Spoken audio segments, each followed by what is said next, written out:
তো আল্লামা মামুনুল হক সাহেব মুক্তি পেয়েছেন, আমরা শুকরিয়া আদায় করি আলহামদুলিল্লাহ। হুজুরের সাথে গত রাতে যে ঘটনা ঘটেছে, আমরা অনেকে আগ বাড়িয়ে অনেক কিছু পোস্ট করেছি এবং আমরা বলছিলাম যে ওয়েট অ্যান্ড সি, দেখা যাক শেষ পর্যন্ত কি হয়। আল্লাহ তাআলা মুক্তির ব্যবস্থা করেছেন। অন্যান্য কারাবন্দী যে সমস্ত আলেম ওলামা আছেন তাদেরও যেন মুক্তির ব্যবস্থা অতি দ্রুত হয়ে যায়। আলেমদের মুক্তিতে জনপ্রিয়তা কমে না, যারা প্রশাসনের মহলে আছেন, যারা দায়িত্বশীল আছেন, জনপ্রিয়তা বাড়ে। এবং প্রত্যেকটা আলেম তো আসলেই মুক্ত পাখির মতো সে ঘুরে বেড়াবে আকাশে বাতাসে, সব জায়গায় ইসলামকে ছড়াবে। সুতরাং আল্লামা মামুনুল হক সাহেব তিনি মুক্তি পেয়েছেন, আমরা দোয়া করি আল্লাহ সুবহানাহু ওয়া তাআলা তার কণ্ঠটাকে বুলন্দ করুন। এবং আরেকটি বিষয় হুজুরের কাছে আমাদের প্রত্যাশা আছে, সেই প্রত্যাশাটা হচ্ছে উনি যেভাবে আগে দাওয়াতি কাজ করেছেন সেভাবে অবশ্যই দাওয়াতি কাজ তো তিনি করবেন ইনশাআল্লাহ তাআলা। তাকে নিয়ে সোশ্যাল মাধ্যমে অনেকে বাড়াবাড়ি অনেকে ছাড়াছাড়ি আমরা যারা করে থাকি, এই জায়গাটা আমরা প্রত্যেকেই খেয়াল রাখবো যাতে করে আমাদের কোনো কথার কারণে, আমাদের কোনো আচরণের কারণে আবার বিপদের সম্মুখীন না হয়। ইসলামিক স্কলার বা এই যে বক্তা যারা আমাদের মতো ময়দানে কথা বলি, অনেক সময় ফেসবুক ইউটিউবে যারা আছেন, আপনারা কাজ করেন, সোশ্যাল মাধ্যমে যারা আছেন, আপনাদের কারণে কিন্তু অনেক বক্তারা বিপদে পড়ে। কেমন? অনেক বক্তারা কি করে, কিছু কিছু জায়গায় দেখা যাচ্ছে একটা হুঙ্কার দিয়েছে, পুরো আলোচনাটা আগ পিছ না করে শুধু হুঙ্কারের জায়গাগুলো ফ্ল্যাশব্যাকে ইউজ করে। তো এগুলো প্রশাসনের নজরে আসলে অনেক সময় কিন্তু এটা ব্যাড ইফেক্ট পড়ে। তো এই ক্ষেত্রে খেয়াল করতে হবে যে আমাদের আগে এবং পরে হুজুর কি বলতেছেন সেই জায়গাগুলো আমরা খেয়াল করব ইনশাআল্লাহ তাআলা। সোশ্যাল মাধ্যমে যারা আপনারা আছেন, যারা সোশ্যাল মাধ্যমে অ্যাক্টিভ আছেন, তারা আপনারা বিষয়টা খেয়াল করবেন। আর হুজুরের সাথে আমার ব্যক্তিগতভাবে অনেক আগে থেকেই পরিচয় আছে। তিনি অত্যন্ত ভালো মানুষ, অমায়িক মানুষ, এবং পলিটিক্যাল কোনো বিষয় থাকতে পারে, সেই বিষয়গুলো তো আসলে আমরা ছোট মানুষ, এত গভীরে তো আমরা যেতে পারবো না। ব্যক্তি জগৎ সবার আলাদা আলাদা থাকতে পারে, কিন্তু সেই জায়গাগুলো থেকে ওনাদেরকে সমর্থন করা উচিত। আল উলামা ওয়ারাসাতুল আম্বিয়া, তারা হচ্ছে নবীদের ওয়ারিস। তিনি বুখারী শরীফ পড়ান, তিনি হাদিসের কিতাবগুলো পড়ান। যারা হাদিস পড়ান, সনদ খেয়াল করলে দেখবেন একটার পর একটা, একটার পর একটা, একটার পর একটা ওস্তাদ কিন্তু এক জায়গায় গিয়ে ঠেকেছে। একেবারে রাসূল আকরাম সাল্লাল্লাহু আলাইহি ওয়াসাল্লামের সাহাবীদের থেকে নিয়ে সাহাবী পর্যন্ত, তাবেঈ পর্যন্ত, তারপর আল্লাহ রাসূল সাল্লাল্লাহু আলাইহি ওয়াসাল্লামের পর্যন্ত এই সনদগুলো মিলানো যায়। অনেক স্কলার আছে বাংলাদেশে যে তার ওস্তাদ সেই, তার ওস্তাদ সেই, তার ওস্তাদ সেই, এভাবে ইমাম বুখারী রাহিমাহুল্লাহ পর্যন্ত ঠেকেছে, তারপরে সেখান থেকে আল্লাহ রাসূল সাল্লাল্লাহু আলাইহি ওয়াসাল্লাম পর্যন্ত ঠেকেছে। তো ওনারা হাদিসের দার্স দিয়ে থাকেন এবং মুহাদ্দিস, তারা হচ্ছে নবীদের ওয়ারিস। আলেমদেরকে ভালোবাসলে আল্লাহ সুবহানাহু ওয়া তাআলা খুশি হন, এবং আলেমকে ভালোবাসা বলে নবীকে ভালোবাসা, নবীকে ভালোবাসা মানে আল্লাহ সুবহানাহু ওয়া তাআলাকে ভালোবাসা। সবসময় আলেমদের প্রতি আমরা ভালো ধারণা রাখবো এবং তাদেরকে মহব্বত করব, আল্লাহ তাআলাকে মহব্বত করা হবে ইনশাআল্লাহ তাআলা।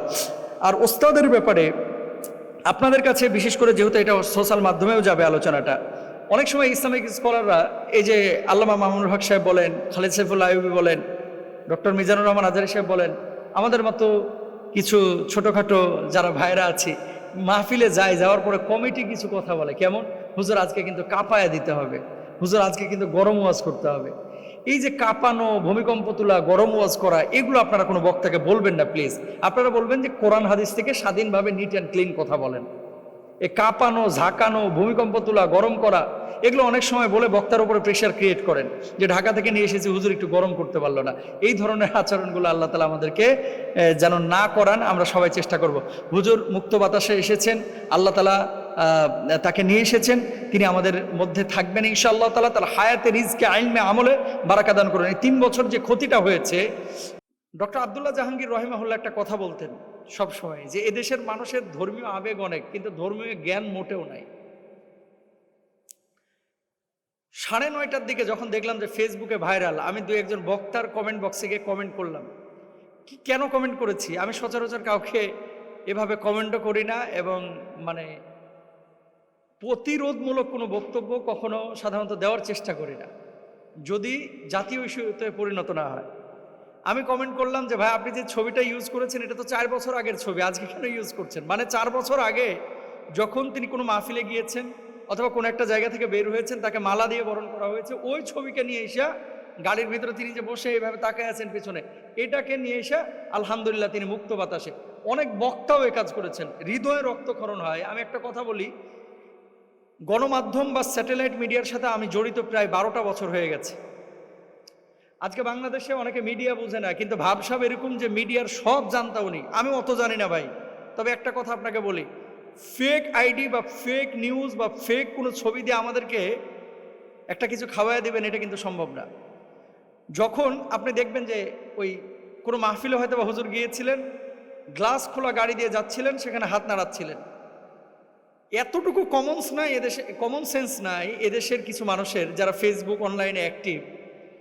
হুজুর হাত নাড়াচ্ছে, এখানে যে লোগো সহ লাইভ করা যে সম্ভব না, সাথে সাথে ধরেন রোজ টিভি অথবা XYZ কোনো মিডিয়া লাইভ দিল কোথা থেকে, আপনার কাশিমপুর কারাগারের সামনে থেকে, সাথে সাথে লোগো দিয়ে এইভাবে পুরন বা নতুন ফুটেজ ব্যবহার করে, এটা যে এত ইজি না। আর একটা ছবি যখন আপনি দেখতেছেন যে এখানে ঘোলাটে একটা ছবি বের হয়েছে, তারপরে এখানে গাড়ির মধ্যে যেই জোয়ারটা, এরা আশপাশে কাশিমপুর কারাগারের কোনো কিছুই নাই, এরকম একটা লোগোযুক্ত পুরনো ছবি পাইলেন আর ধুমায়া শেয়ার করলেন যে তিনি বের হয়ে গেছেন, এই যে হাত নাড়াচ্ছেন। রাসূল সাল্লাল্লাহু আলাইহি ওয়াসাল্লাম কি বলেছেন? কাফা বিল মারই কাযিবান আই ইউহাদ্দিসা বিকুল্লি মা সামিআ। কেউ মিথ্যাবাদী হওয়ার জন্য এতটুকু যথেষ্ট, যা সে শুনলো আর সাথে সাথে সেটাকে বলে বেড়ালো। আমাদের আজকে সমাজের অবস্থা কি? ফেসবুকে পাইছে আর যাচাই বাছাইয়ের কোনো দরকার নেই, ধুমায়া শেয়ার করতেছে। কেন বললাম এই কথাটা? আপনি ইসলাম ফলো করেন, আপনি ইসলামিক স্কলার, আপনি নিজেকে প্রকাশ করতেছেন, আপনি বড় একজন মানে শায়েখ, প্রকাশ করছেন নিজে যে একজন দাঈ ইলাল্লাহ, অথচ আরেকজন প্রকাশ করলো সংবাদ, আপনার যাচাই নাই, বাচাই নাই, জানা নাই, শোনা নাই, ধুমায়া শেয়ার করতেছেন। অবাক হতে হয়। কমেন্ট যখন করলাম যে পেজ এই সংবাদটা ডিলিট করেন, এখনো উনি বের হন নাই, আমাকে তো বোকা বানায় ফেললো। এখানে হামলিয়ে পড়লো আমার উপরে যে আপনি একটু বেশি বুঝেন সবসময়। কেন? আমরা কাশিমপুর কারাগারের সামনে দাঁড়ায়, আমি বলছি উনি কি বের হয়েছে? আমরা দাঁড়ায় আছি। আরে বেটা, তুই দাঁড়ায় থাকলে কি বের হয়ে যাবে? বলার একটা উদ্দেশ্য আছে, কাউকে রাগ করে গুসা করে কথাগুলো বলতেছি না। আমাদের স্থানটা সাধারণ মানুষের সামনে কি বলেন তো? বা যারা ইসলাম ফলো করেন, আপনাদের স্থানটা একজন আওয়াম মানুষের সামনে কি? আপনার স্থানটা একজন আওয়ামের কাছে কিন্তু অনেক ঊর্ধ্বে। একজন রিকশাওয়ালা মিথ্যা বলতে পারে, একজন ফকির মিসকিন মিথ্যা কথা বলতে পারে, একজন জেনারেল শিক্ষিত সুদখোর ঘুষখোর সে মিথ্যা বলতে পারে, একজন আলেম মিথ্যা বলতে পারে না। একজন আলেম হিতাহিত জ্ঞান হারাতে পারে না যাচাই বাছাই ছাড়া। যেখানে পরিবারের সদস্যরা বলতেছে এখনো বের হয় নাই। আর গণমাধ্যমের আল্লাহর আদালতে দাঁড়াইতে হবে ভাই, কিছু গণমাধ্যমকে ভিউ পাওয়ার জন্য যারা এই সমস্ত ফাতরামি করে, এই যে 4 বছর আগের ছবি নিয়ে এসে, 5 বছর আগের ভিডিও নিয়ে এসে যারা ছড়াচ্ছে ভিউ পাওয়ার জন্য, এই টাকাটা কি আপনার জন্য হালাল হবে? কেন মানুষের সাথে প্রতারণা করছেন? হ্যাঁ, মুক্তি আমরা সবাই চাই, উনি বের হয় নাই।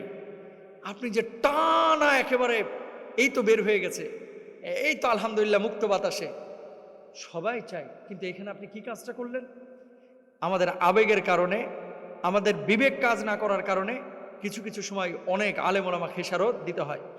বাংলাদেশ জামাতে ইসলামের কিছুদিন আগে আমির সাহেব মুক্তি পেয়েছেন, আপনারা সকলেই জানেন। জামাতের সমর্থক কি বাংলাদেশে একেবারে কম? হেফাজতের চাইতে তো মানে 2 দলেরই আছে মানে জনসমর্থন। তো আমিরে জামাতের কি ভক্ত অনুরক্ত ছিল না? কয়জন গিয়েছিল জেল গেটে? 5 জন 7 জন। আল্লামা মামুনুল হক সাহেব মুক্তি পাবেন, আমাদের হৃদয়ের চাহিদা, এবং দোয়া করে আল্লাহ তাআলা মুক্তির ব্যবস্থা করে দেখ, তাড়াতাড়ি আমাদের মধ্যে ফিরে দেখ। সব আলেম ওলামার মুক্তি আমরা চাই, কিন্তু মুক্তি এখনো পাই নাই। আপনি লাইভ দিয়ে এখানে 10,000 মানুষ জমা করে ফেললেন। স্বাভাবিকভাবে রাষ্ট্র তো চিন্তা করবে, এটা আমাদের ভেতরের কথা, হৃদয়ের কথা, যে এই মানুষটার এখনই যদি 10,000 মানুষ জমায়েত হয়ে যায়, এরা মুক্তি দিলে পরবর্তীতে বাড়িতে যাওয়ার পরে এই যে মাহফিলগুলোতে যাবে, যে ময়দানগুলোতে যাবে, এই ময়দানের অবস্থাটা কি হবে? স্বাভাবিক না? তো আপনার আবেগের কারণে আজকে জিমামুল হক, আল্লামা মামুনুল হক সাহেবের সন্তানগুলো তার বাবাকে কাছে পেল না, তার স্ত্রী তার স্বামীকে কাছে পেল না, শুধুমাত্র আমাদের আবেগের কারণে। তাহলে আমাদেরকে কি করতে হবে? জোশ কি সাথ হুশ ভি রাহনা চাহিয়ে। শুধু জোশ থাকলেই হবে না, হুশও রাখতে হবে। আর একটা জিনিস শুনলেন আর সাথে সাথে শেয়ার করলেন, এটা কিন্তু আপনার জন্য উচিত না ভাই। আল্লাহ সুবহানাহু ওয়া তাআলা সূরা হুজুরাতের মধ্যে কি বলছেন? ইয়া আইয়ুহাল্লাযীনা আমানু ইন জাআকুম ফাসিকুম বিনাবাইন ফাতাবায়ানু আন তুসিবু কওমান বিজাহালা। কোন ফাসিক যখন কোনো সংবাদ দিল আর ধুমায় তুমি শেয়ার করবে, এটা তোমার জন্য জায়েজ নাই, যাচাই বাছাই করতে হবে, তারপরে এটাকে বর্ণনা করতে হবে, প্রকাশ করতে হবে। গুগলে একটা ছবি পাইলে এখন কিন্তু বের করা যায় স্ক্যান করে, যে এই ছবিটা কতদিন আগের। এতটুকু কমন সেন্স আপনার নাই? যে 5 বছর আগের ছবি নিয়ে এসে আপনি এটাকে শেয়ার করে বলতেছেন আলহামদুলিল্লাহ মুক্ত বাতাস, এই তো বের হয়ে গেছে, এই তো জেল গেটে দাঁড়ানো, এই তো আমরা রিসিভের জন্য বসে আছি। কেন ভাই এই সমস্ত কথাবার্তা? আর বের যদি তিনি হন তারপরে আপনারা করেন না। মানুষের আবেগ ইমোশন নেই, যে যারা এই ধরনের কাজগুলো করে সত্যিকার অর্থেই। কালকে আমি রাষ্ট্রে একটা পোস্ট করেছি যে এদেশের হুজুররা, এদেশের আলেম ওলামারা, এদেশের ইসলামিস্টরা, এদেরকে মানুষ মনে করে অনেক জ্ঞানী, এরা অনেক কিছু বুঝে। ভাই আসলে আমরা বোকা, আমি আমার কথা বলতেছি, আমরা অনেক বোকা। এই বোকা না হলে একটা নিউজ যেটা কোনো বাস্তবতায় নাই, বেরই হন নাই, শুধু এই একজন লাইভ দিয়েছে, এই লাইভ থেকে মনে করেন গোটা দেশ একেবারে মেসাকার হয়ে গেল। আমরা এগুলো করি আর শয়তান দাঁত খিলিয়ে হাসে যে দেখ এরা কত সহজ সরল। ব্যাককল টাইপের কিছু লোক আছে, ভুল করতেছে, যদি বলেন যে ভাই এটা তো ভুল হচ্ছে, পোস্টটা একটু ডিলিট করেন, ভাই হামলিয়ে পড়বে আপনার উপরে হামলিয়ে পড়বে। আবেগ দিয়ে নয়, বিবেক দিয়ে আমাদের ভাবতে হবে। যে কোনো ইসলামিক স্কলার যারা জেলে আছে আমরা মুক্তি চাই, কিন্তু আমাদের আবেগের কারণে কেউ যেন ক্ষতিগ্রস্ত না হয়। কালকে উনার যে জেল থেকে বের হওয়ার পেছনে যেই প্রতিবন্ধকতা, এই প্রতিবন্ধকতার পেছনে মূলত আবেগ যোদ্ধারাই দায়ী। যারা ফেসবুকে যুদ্ধ করে, যারা মানুষের ইমোশন নিয়ে খেলা করে, এই মানুষগুলোই দায়ী। ওনার ছেলেও পোস্ট করেছে জিমামুল হক, যে এর জন্য দায়ী কে? দায়ী আপনার আমার মতো কিছু আহাম্মুক। আল্লাহ তাআলা আমাদেরকে বোঝার তৌফিক দান করুন।